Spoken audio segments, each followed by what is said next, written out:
Looks good to me. Okay. Hello, everyone. This is Dwight Woods, the Jeet Kune Do Rebel.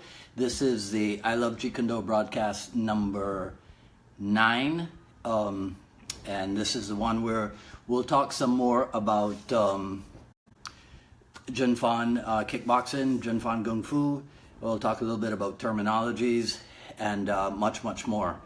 I didn't want to be really late again and have to excuse myself all over, because you got to work on getting better and better at what you're doing. So let's dive right into this. Last week we talked about Jun Fan Gung Fu and Jun Fan kickboxing, and this week here's I'll tell you one of the things that happened this week. I had somebody make a comment that Bruce Lee, because we always use the term Bruce Lee's Jeet Kune Do, right? And so we had put a post that talked about discovering Bruce Lee's Jeet Kune Do, and one guy pointed out that Bruce Lee probably would not be that interested in us discovering his Jeet Kune Do, and he'd be more interested in us discovering ourselves, or maybe even what the guy meant was us discovering our own Jeet Kune Do. So I wanted to talk a little bit about that idea, because you'll hear that sometimes from different people. I mean, I've heard it from people who are considered seniors in the Jeet Kune Do world, right? And they talk about every individual having his or her own Jeet Kune Do, which I get what they're talking about, but you've got to be careful with stuff like that, because then, I mean, in the past, right? In the past, we've had original Jeet Kune Do, we've had classical Jeet Kune Do. I'm sure I came across something that was called American Jeet Kune Do. So there might be somewhere in the world where there's something known as Chinese American Jeet Kune Do, Japanese Jeet Kune Do, Japanese American Jeet Kune Do, or what have you. I mean, so I explained to the guy that the reason why we call it Bruce Lee's Jeet Kune Do is just simply to identify Sijo Bruce as the founder. It's the same way that I use the terms Sijo Bruce. I refer to Dan Inosanto as Sifu Dan, because these are titles that they have earned. They're martial art titles. We're all martial artists, and martial art practitioners, and we're followers of these individuals, right? So it really just was a semantic discussion, but I thought I would indicate that, because from time to time you will come across different terminologies. So you will hear. So for example, here where I live in Miami, Florida, we have a Facebook group that's called Miami Jeet Kune Do. But my using the term Miami merely indicates our geographic location.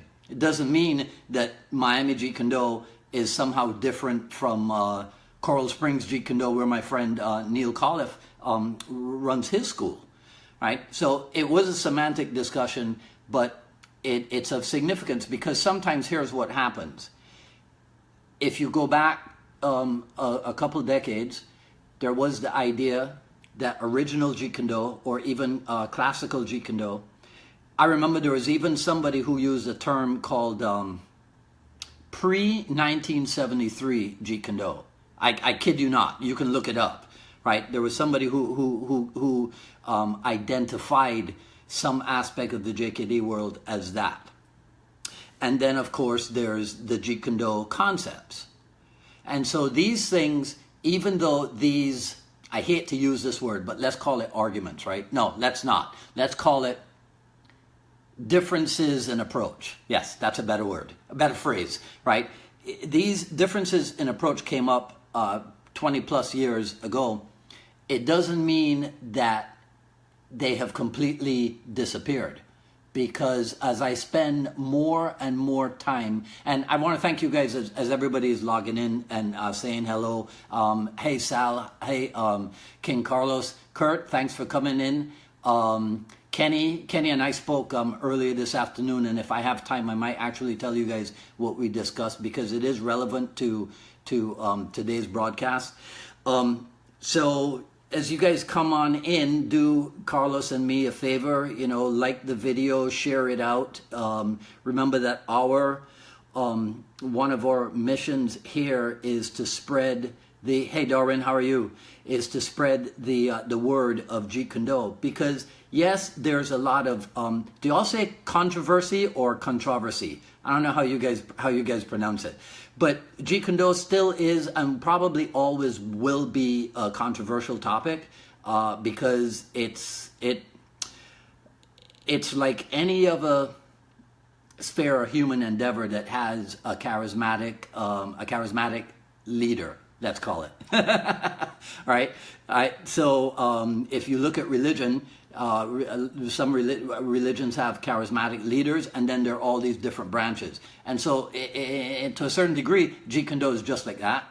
We have a charismatic leader who has passed away, and there are all these different branches. And some people will naturally be more aligned in one direction, and some people will be more aligned in another direction. Some people will be completely independent. Some people will not care about it at all. And there'll be arguments over whose religion has more followers and who has the real truth and this and the next and whatever, right? And all of that goes on in the Jeet Kune Do world, right? So this idea that there are different Jeet Kune Dos, no, there is Jeet Kune Do. And then there are different, we used the term before, expressions of it. They're the people. So let's talk about original Jeet Kune Do, for example. All right. If you've been to Dan and Asano, I'm reading from my notes here because I really wanted to make some salient points here rather than just talking off the top of my head like I do sometimes. All right. Hey Paul, how are you? If you've ever been to a Dan and Asano seminar, you may have heard him sometimes say that original Jeet Kune Do is nothing but Junfan Kickboxing or Junfan Gung Fu, right? And I agree with him. I mean, I'm Dan and Asano's student. Hi Peter, I'm glad you finally caught one also. All right. Good deal. So people are coming on. So remember, share the video, like it, give us the feedback when you can, as I'm prone to do as long as I have time. When we're finished up with the broadcast, I'll take a look. If you guys make any comments that I don't address during the broadcast, if there's anything that you need that I think you're looking for an answer on something, I'll go ahead and reply to it and make a comment. But so I don't get, you guys know how I'm prone to tangent off if somebody doesn't keep me under control. All right. So original Jeet Kune Do, pre-1973 Jeet Kune Do concepts. Sifu Dan has said that that original Jeet Kune Do is nothing but Junfan Kickboxing or Junfan Gung Fu, right? Okay, let me tangent off, and I'll tell you what Kenny and I talked about. It was about the wooden dummy, the Wing Chun dummy, right? And Kenny related to me that he's been told that Bruce Lee moved away from the wooden dummy. I've heard that. I've also heard that Bruce Lee moved away from trapping, right? My thing is this. If, let's say that the contention is that if towards the end, right, and by the end I mean in the time just prior to his passing away, if Bruce Lee himself had reached the point where training or maintaining the wooden dummy, training or maintaining the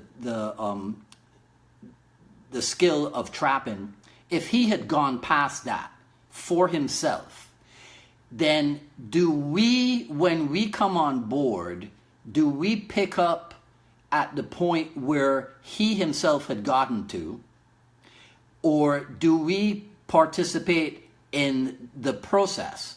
So in other words, if there was a time when Wing Chun training played a role in making Bruce Lee ultimately who he was, then as Bruce Lee followers, do we ignore the Wing Chun training because towards the end, maybe he was not expressing as much Wing Chun as he did in the early days, right? So we want to attach ourselves only to what was being done towards the end, or do we, in the interest of ending up as well-rounded as he did, do we, if possible, go through the same steps? And so by the same steps, I mean, do we train in Wing Chun if it's available to us?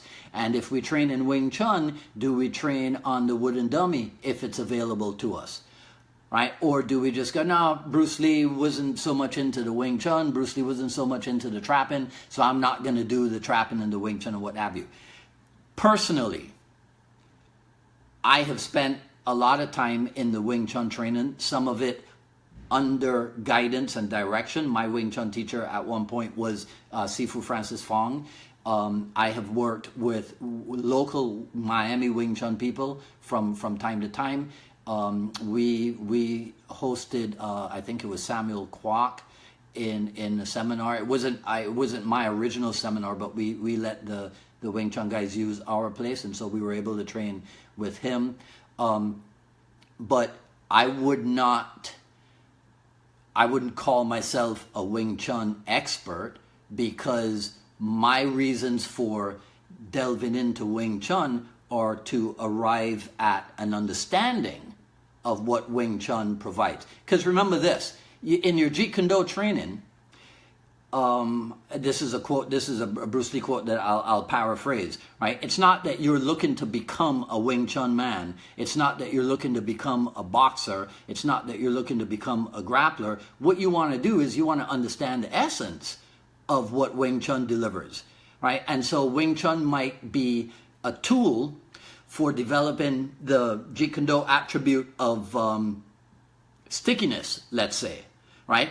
Wing Chun training might be a tool for getting to the understanding of the concept of economy of motion.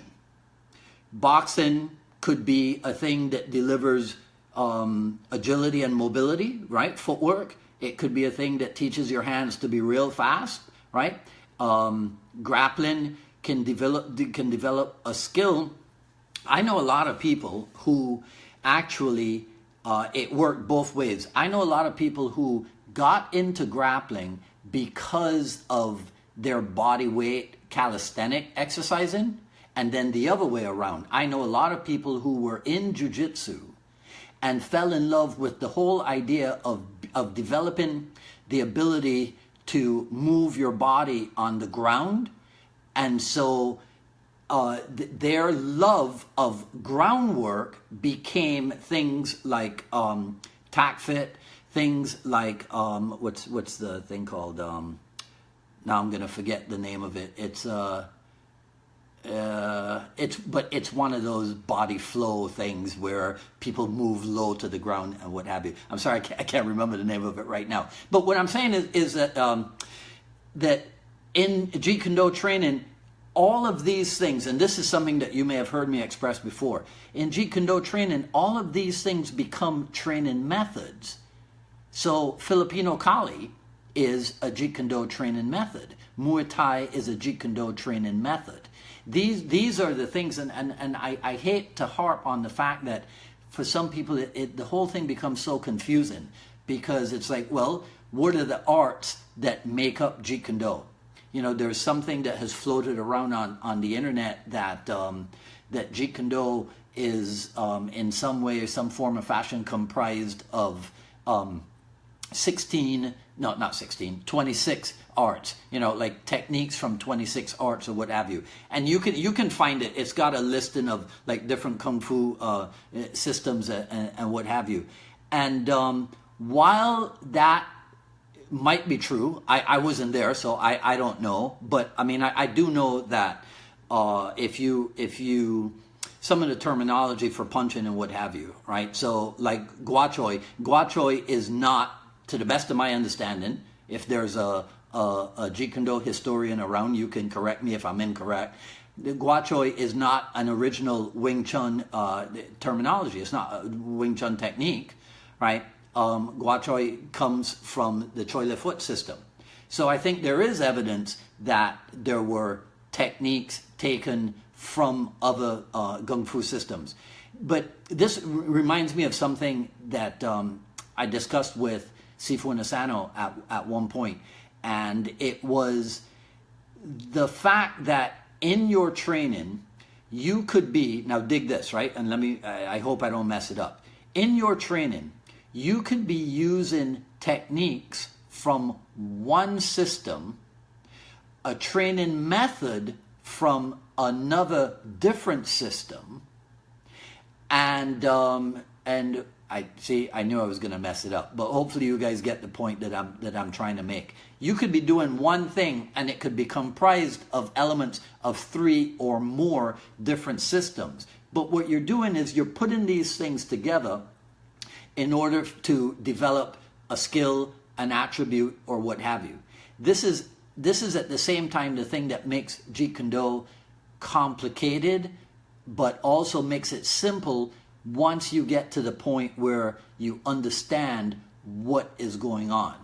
And so it becomes, I call it sometimes an exercise in democracy, because we have to give everybody room to do their own thing, to have their own thoughts, to like some of the stuff that you do, to hate some of the stuff that you do, right? To not take it personally, to understand that there are always going to be detractors and there are always going to be fans, right? And that's always something that you have to keep in mind, right? So, like I said earlier, I hate bringing this stuff up, but these misunderstandings are going to be with us as long as Jeet Kune Do itself is with us, right?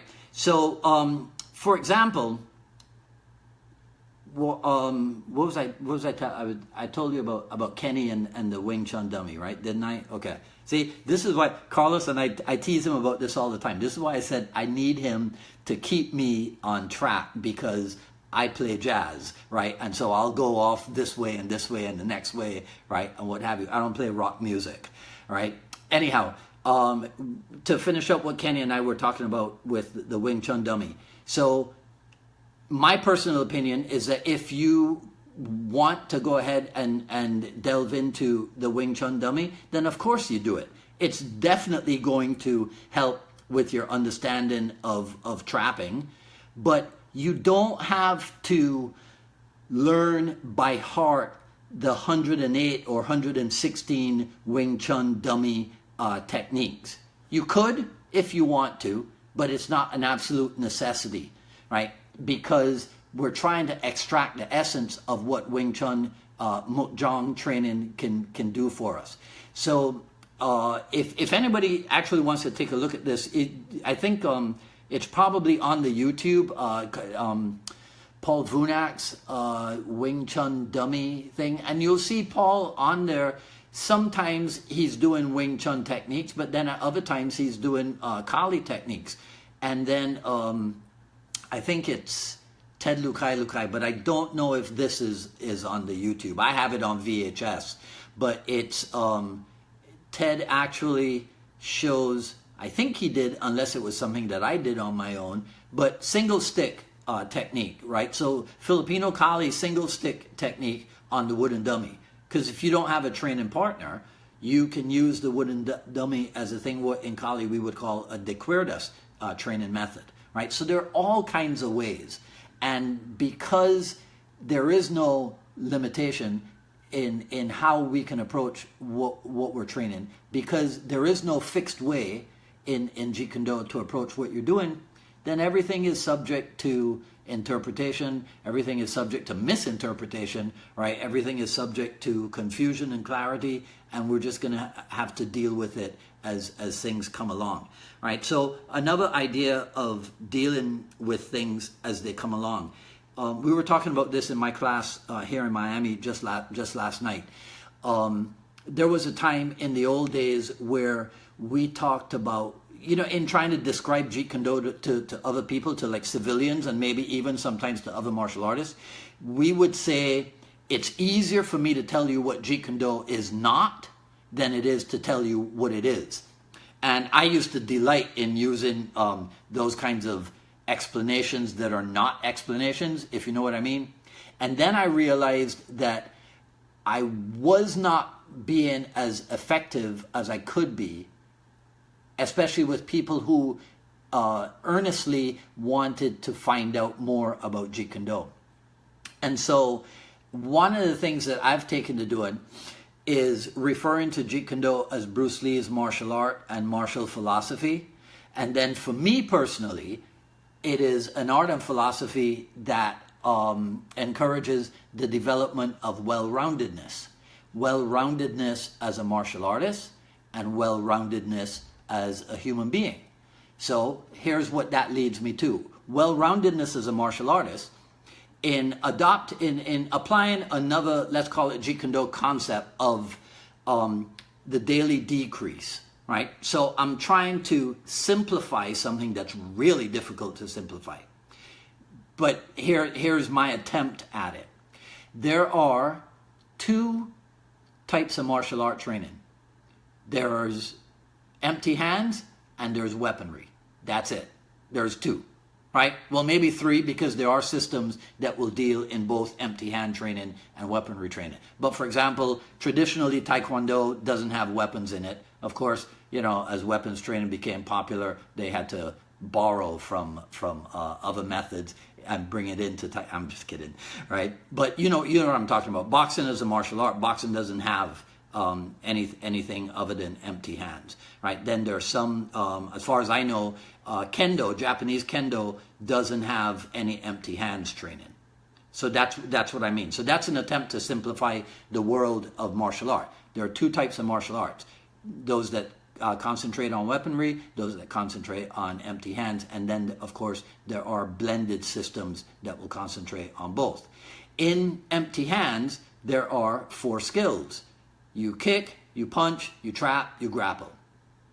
In weaponry, there are edged weapons, sharp weapons, and then there are non-edged or blunt weapons. Again, this is an attempt to simplify something. But so now, even if that suffices to explain the Jeet Kune Do approach to training to some people, look at how much stuff I'm leaving out. Because within kicking, we know there are kicks that use the bottom of the foot, there are kicks that use the top of the foot, there are kicks that use the heel, there are kicks that go in a straight line, there are kicks that...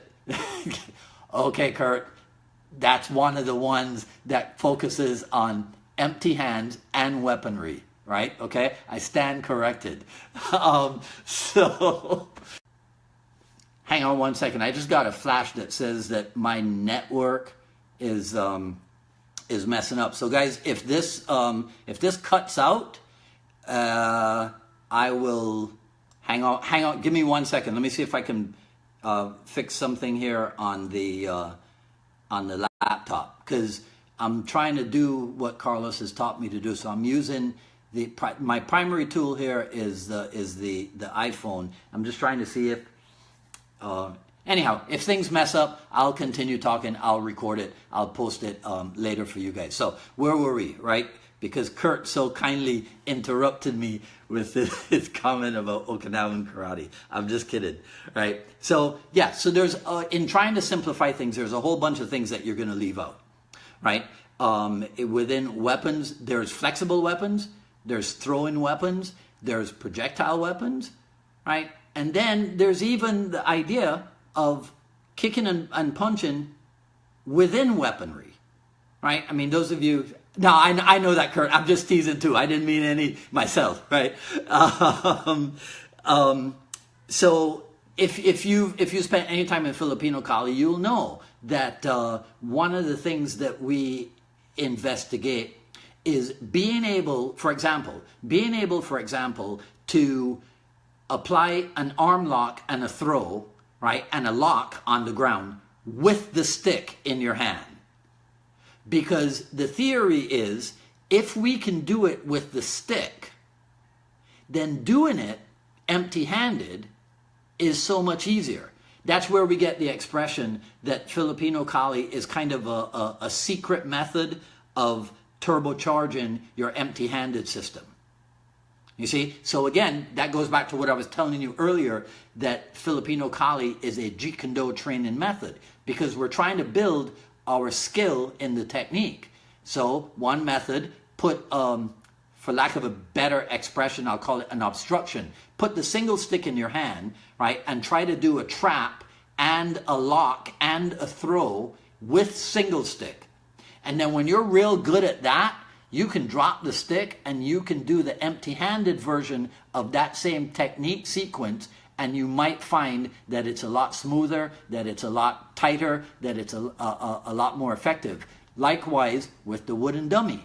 If you practice, Kenny, on the wooden, if you practice your trap-in sequences on the wooden dummy, then when you cross hands with a human being, the dynamic tension, right, the dynamic resistance that you can get from the wooden dummy, that thing can help you to cut through people's arms, right? And then people, and this is what has happened to me, people start to wonder, how in heaven's name is your trap-in like that? It's because of the time that was spent on the wooden dummy, right? Okay, so let's move on to something else that came out of the I Love Jeet Kune Do page. Actually, this was just yesterday or the day before. So I hope I don't mess up his name. Gary Garces, right? Gary Garces has one of the best looking sidekicks that I have seen in a long time. And so Gary posted a video of him, and it reminded me of something that I had posted earlier, because I'd shown two pictures. Gary's actually smarter than I am, because he did a live video. I posted two pictures of Cedro Bruce from The Way of the Dragon, and I had a question about what subtle variations in these two or you see in the technique in these two photographs, right? What Gary did is a much better version of asking that kind of question, because with the live video, people can watch it and watch it again. So he actually taught me a lesson about how to post stuff onto the group, right? In any case, he's got a wicked sidekick. And one of them he called a bursting sidekick. Now, as soon as I saw that, there were two thoughts that I had. One, I've never heard of a bursting sidekick. And two, I know exactly what he means by that. Because if you look in, I think it's chapter 2 of the Bruce Lee's Fighting Method series, the footwork section, you will see a footwork pattern called the burst. Now, if you analyze this footwork pattern that's called the burst, and remember that the photographs for the Fighting Method book were taken in 1966 or 67, I think, right? So back then, the terminology used for that footwork was the burst, right? I have never seen it anywhere in Jeet Kune Do terminology other than in the Fighting Method. Now, I've read not everything, but almost everything, so I could be wrong, but I've never seen the burst anywhere else. When you analyze what's happening in the burst, it is step, slide, and step. That's what the footwork is. But that is more 1980s terminology. And so in order to not quite, Kenny, it's close to that, and I actually used to think, Kenny's telling me that it's also known as the push shuffle. I used to think that was true, but upon further analysis, I realized that the burst is actually step, slide, and step. And then in researching that, here's what I came across. In different Jeet Kune Do books, you will find, for example, in Chinatown Jeet Kune Do, they differentiate between step, slide and step, and step, step and step, I think. Then in Terry Tom's second book, the Arsenal of Self-Expression, they don't use the term the burst either, and I'm trying to remember. I think what is called in the fighting method the advanced shuffle is called the forward shuffle, and the advanced shuffle is the step and slide when you analyze. So what I'm saying is there are all these different terminologies for the same thing, and then sometimes, of course, there's different terminologies for different things. So a lot of it can be confusing because, you know, people are always going to be asking, well, what's the true Jeet Kune Do, and how can I be sure that I am training in the true Jeet Kune Do? And again, this is personal opinion. Here's the truth. Because, you know, there's the truth and then there's your opinion. There's not like my truth and your truth, right? Anyhow, depending on what's available to you, if you're somewhere where you can go be trained by someone, then that's what you do. You check them out, and if what they're saying and what they're doing and the way they're saying it and the way they're doing it makes sense to you, then you start training with them. If you happen to be in a situation where there is no such thing, then you might have to take the responsibility for your own training. That's what happened to me. When I got interested in JKD, there was no Jeet Kune Do school that I could go to. So I had to buy books, look at magazines, watch movies, try to make sense of stuff for myself, up until the point where I thought, okay, I can only get so far in the self-directed approach. And so I went out from everything that I had seen. Dan Inosanto was the person to whom I should go, and that's what I did, and my life has never been the same. All right, but along the way, I have trained with the Seattle group, I have trained with the Oakland group, I have trained with people from outside of Jeet Kune Do who had opinions and impressions and what have you on Jeet Kune Do. But I've trained with them in order to derive an understanding of where they were coming from. But maybe not everybody has that. Maybe not everybody has that opportunity, right? I had it. I took advantage of it, and it can be done. There are more than enough sources. It can be confusing because there are so many different sources, right? But there's more than enough sources for people to train themselves, or maybe even approach, do an online training thing like what we offer here at I Love Jeet Kune Do with the Quick Skills series, which is something you guys should check out if you haven't. There's links for it all over the page. And by the way, we'll be filming pretty soon. In another few weeks, we'll be filming volume 2 of the I Love Jeet Kune Do Quick Skilled. I call it DVD because I'm old school, but I think it's a downloaded program. Anyhow, so we're talking about Gary and his wonderful sidekick, right? So he called it, one was a burst-in sidekick, and then the other one he called a thrust-in sidekick. And so the burst-in sidekick, if you want to see an example of it, take a look. There's two video examples there besides Gary's. There's Bruce Lee kicking Bob Wall in Enter the Dragon, but then there's also video footage of a backyard training session where I think it's a very young Ted Wong that's holding the huge, not the big kicking shield, the huge kicking shield. And if you watch Cedro Bruce's footwork, it is the burst. It's the step, slide, and then kick, right? So Gary has named his sidekick something that I had never seen before, right? Now, if I was a different type of person, I'd jump all over his case and be like, oh, you think you're this and you think you're that. Right? That would be ridiculous. He calls it that because of, and I don't know where he got the name from, but it makes perfect sense to me when I see him, when I see what he's doing and I hear what he's calling it. So I'm not going to jump all over his case and be like, well, I didn't read that anywhere else.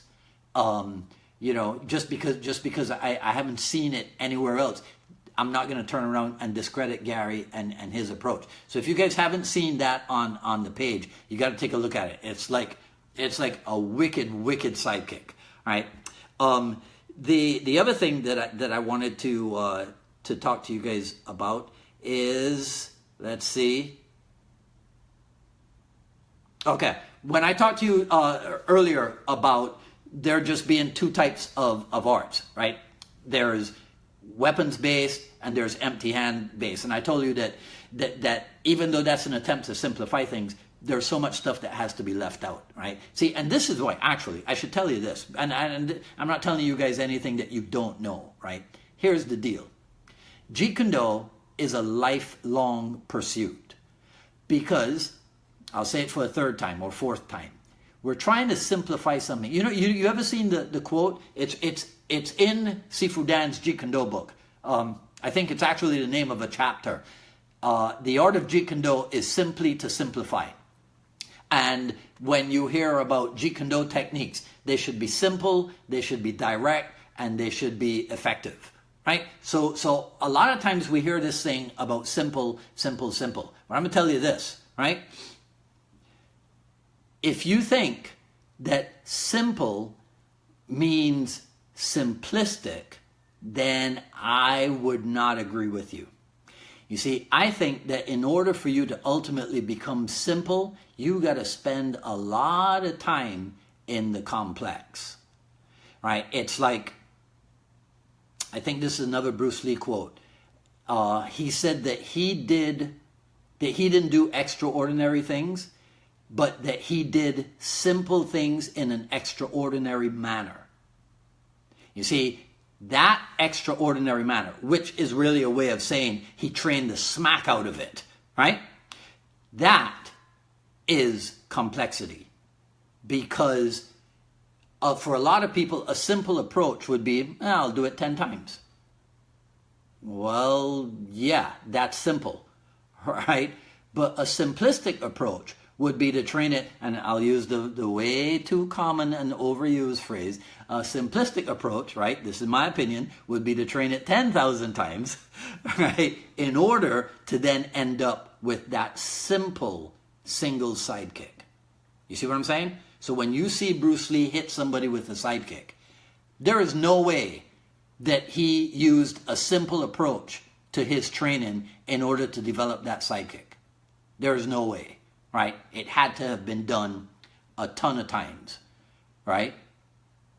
That's true, Kenny. Simple and easy are not synonyms, not at all, right? Okay, so I want to talk to you about two more things before we wrap this up. And so these things are combat distances and stages of combat, right? So the reason why I thought of the combat distances is because the burst that we were talking about, the burst in Bruce Lee's Fighting Method book is shown as a method for delivering the sidekick. That's not all it can be used for, but it was shown as a method of delivering the sidekick. So it's step, slide, and kick.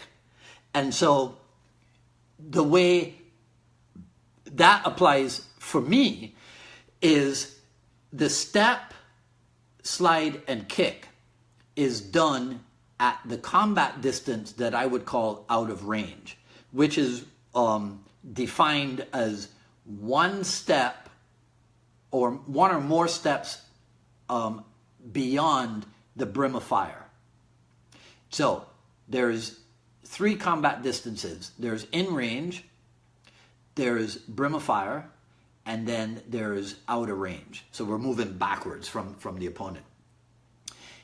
It's not smart to launch your attack from out of range, because unless you have ridiculous speed, unless your out of range is not way too far out of range, or unless you've done like Bruce Lee did, right? Like he messed up Bob Wall a little bit, and then he finished him off with the kick, right? So, and I've looked at that thing over and over again. I'm pretty sure that that Bob Wall wore some kind of padding, but I'm pretty sure that it was a full-fledged kick. There was probably some kind of agreement between the two of them that he would hit him for real. But I think if you look at it, you can see that that Wall is wearing some kind of like chest and stomach padding, I think. But it was a real kick, and it was designed to show the efficiency or the effectiveness of Bruce Lee's sidekick, right? So in range is self-explanatory, right? I can reach out and touch you without having to move into you, so we're in range. Rim of fire would be one step away from that. The thing about rim of fire is that now your opponent is also one step away from you, and so that allows you the opportunity to see the attack coming in, because they're one step away. They can't get to you without moving. So like Bruce Lee says in the Jeet Kune Do Longstreet episode, in order to hit me, you must move to me. And so your movement allows me the opportunity to intercept you. So understanding that, and this is what I believe the Jeet Kune Do the Chinatown Jeet Kune Do group, the Jeet Kune Do Wednesday night group, this is what they talk about, the fight and measure, right? So then out of range is where you'll see sometimes, if we talk about the burst again, there's an upward sweep of the lead hand, and that upward sweep of the lead hand obstructs or obscures the opponent's vision. It also draws the attention to the high line. It covers the step. Then there's the slide, and then there's the kick. But it's done from the combat distance known as out of range. You see, so that's the answer. I'm pausing because I'm reading what Kenny and Kurt are saying here, right? Okay, so that's combat distances. Then there's a thing called stages of combat, right? So I'm going to talk about this, and then I'll leave you guys with this, right? Stages of combat. There's entry, there's follow-up, and then there's finish or closing. Okay? No, not really. I'm kidding. It's three, but here's what happens. Let's say your entry technique is unsuccessful. Now you're not at follow-up. Now you're at a thing called midpoint. So I'll give you a scenario. I lead with the lead punch, and instead of scoring the hit, it gets blocked. So now we have bridge contact. So now, after throwing that lead hand and it gets blocked, I am able to trap and remove the barrier, right? And then finish the hit again. So that's where we get midpoint. So a lot of times, midpoint is where bridge contact ensues. And because there's bridge contact, we are able to now go from punching to trapping.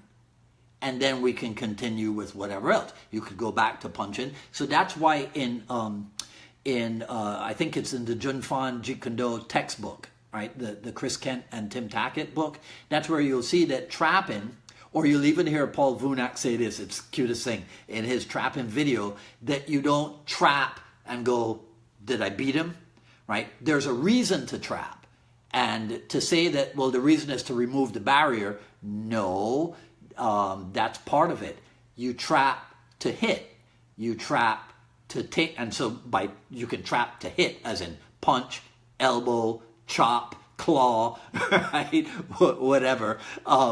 You can trap to throw, you can trap to take down, you can trap to trip. I mean, all kinds of stuff. So what I'm saying is that, if any of you guys who were on when we first started the broadcast, you'd understand you can trap to kick, trap to punch, right? Trap to grapple. And then you can break it, you can break anything down.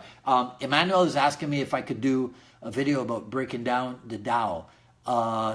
Yeah, that's an excellent idea. As a matter of fact, as I was saying what I was just saying, I was thinking about doing a video about breaking down. So, for example, if I say you can trap to grapple, well, now we break down grappling, because grappling is locking, throwing, choking, sweeping, right? Grappling is not just one single approach. So, Kenny asks if the trap functions as the new entry and the strike the follow-up.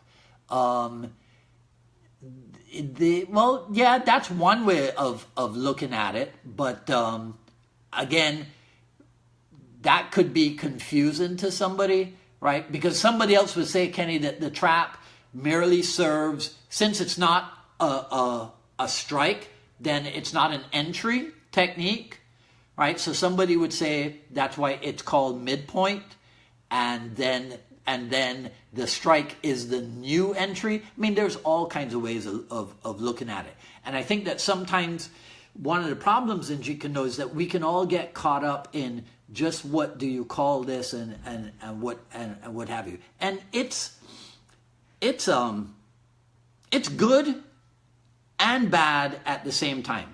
It's good because it requires all of us to constantly be thinking about what we're doing and what we're saying. What's bad about it is that, I tell you guys all the time that so much in JKD is subject to interpretation and misinterpretation. I don't think you have that, Kurt, in the Okinawan karate, because if you're Nahate, right, or Shurite, if you're Goju, whatever branch of Matsubayashi Goju-ryu, there is a way to do it, and there is no deviation from that way, right? It's like in Wing Chun. Let's do something more familiar to us, right? There's 3 forms, right? Outside of the weaponry, unless of course somebody has a 4th hidden form that nobody else has ever heard about, right?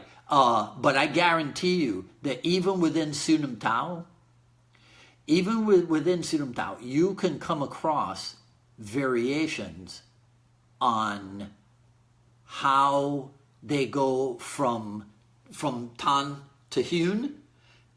You might come across variations on how they open up and how they close the form. I wouldn't be surprised to hear that there's all that kind of stuff, right? Anyhow, so my point was we always have to be questioning, which I think is a good thing, right? But don't just question and never make a decision or come to a conclusion on your own, because then we'll just be confusing ourselves over and over again, right? So combat distance is a stage of the combat. I didn't go too deep into it because I really don't want to spend too much time and overstay my welcome talking at you guys. So I think we'll cover some of that next week. I will take your questions under consideration, guys, and see if I can turn that into part of next week's broadcast. I did have an idea. If you look at what we just did here over the past 40 minutes or so, this is a lot of fussing over Jeet Kune Do. And there are a lot of people who will tell you, I've even had really good friends of mine say this to me. Remember that Bruce Lee said that Jeet Kune Do, it's just a name, don't fuss over it. I'm going to leave you with that statement. I'm going to say it again. Jeet Kune Do, it's just a name, don't fuss over it. I think this is something in JKD that has been woefully and terribly misunderstood and misinterpreted by people who should this is my opinion, people who should know better. All right? So I'm going to leave you with that, and we'll open next Wednesday with this whole idea about fussing over Jeet Kune Do. All right? Guys, thanks very much for spending the last few minutes with me. I'm glad to know some of you are enjoying this. I enjoy doing it with you. I promised you, I'm going to get better and better at it. One day we'll be doing this out of a huge studio, and I'll have a director and a cameraman, and we'll have guests coming in, and we'll be interviewing people live in the studio and what have you. And it's all with the goal of spreading Jeet Kune Do and making sure that a greater amount of people around the world know this art and philosophy that we love so much to be one of the greatest things that human beings can involve and indulge themselves in towards their own personal development. So thank you very much, guys. This is Dwight Woods, the Jeet Kune Do Rebels, signing off until next time. Take care.